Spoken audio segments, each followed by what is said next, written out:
Going Naked, Openism and Freedom in Academia. Let's take a look at this photograph. What do you think's going on? Well, here's one way that we might interpret the picture. Perhaps it's about sharing. We could say that some people wrote the words in this book and that some students are looking at those words and sharing them. A photographer has taken a photograph of these children reading the words and sharing them. This photograph has then been shown life-sized in a museum for others to see. This girl is then trying to read the words that they're sharing. A photographer has then photographed this girl looking at this photograph of these children sharing the words that somebody chose to share. And this photograph has been uploaded electronically to Flickr, where it's been openly licensed and made available to others to use. It's then been imported to Wiki Commons, where it can be used on projects such as Wikiversity. And now we're looking at it and making a recording of how this represents the principles of open sharing, whereby we mutually enable one another to learn and to create and to derive the benefits of shared knowledge. So this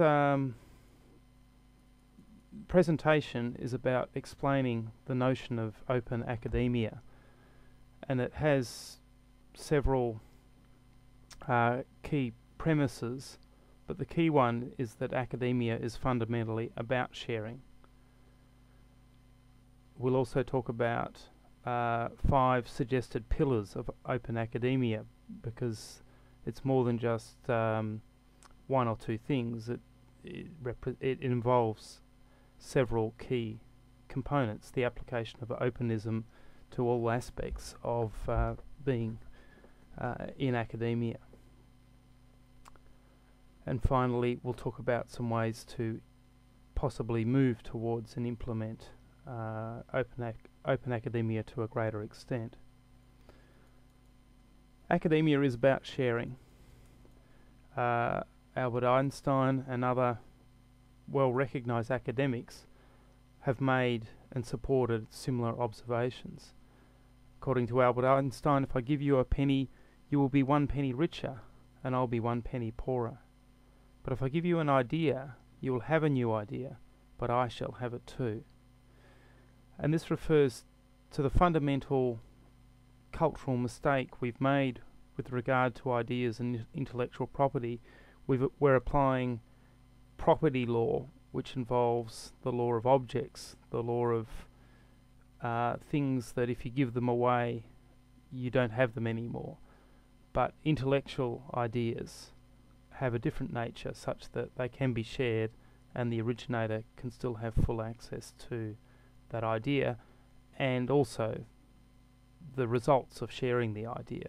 So the idea becomes greater through its sharing. According to Thomas Jefferson, he who receives ideas from me receives instruction himself without lessening mine, as he who lights his taper at mine receives light without darkening me. So the claim, and the fundamental claim here, is that academia is fundamentally about sharing. This is based on the notion that public academics at public institutions are paid by the taxpayer, and therefore the work produced by academics is fundamentally also the property of the taxpayer or of the community and the public.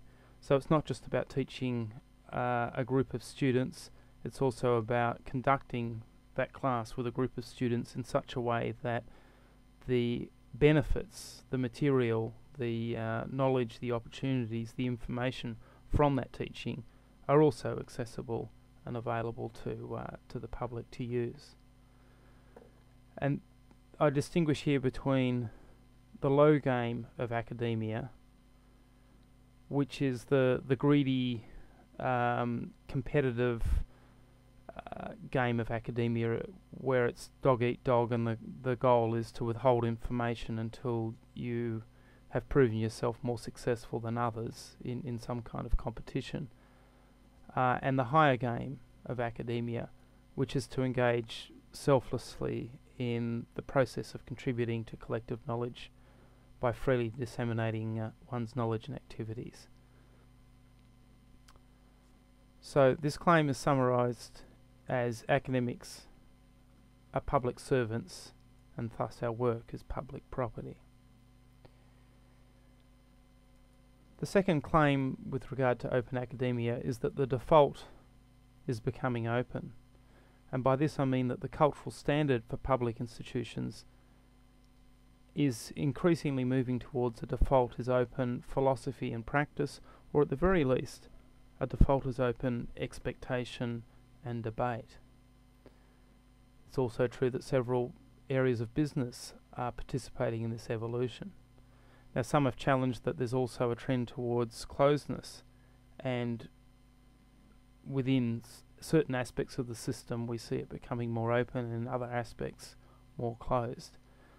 This would strike me as underlining the importance for fostering openness approaches, because there is also much evidence of closedness within academia, such as traditional textbooks becoming increasingly costly beyond the pace of the consumer price index, and the purchase of commercial journals by larger and larger multinational companies, and the exorbitant prices that are charged to the general public to access the research that they have paid for.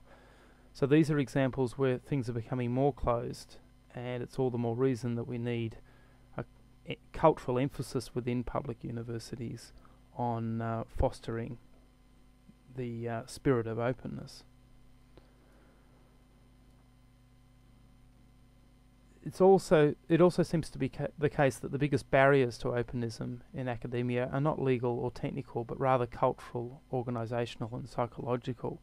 We have everything we need in order to provide open academia.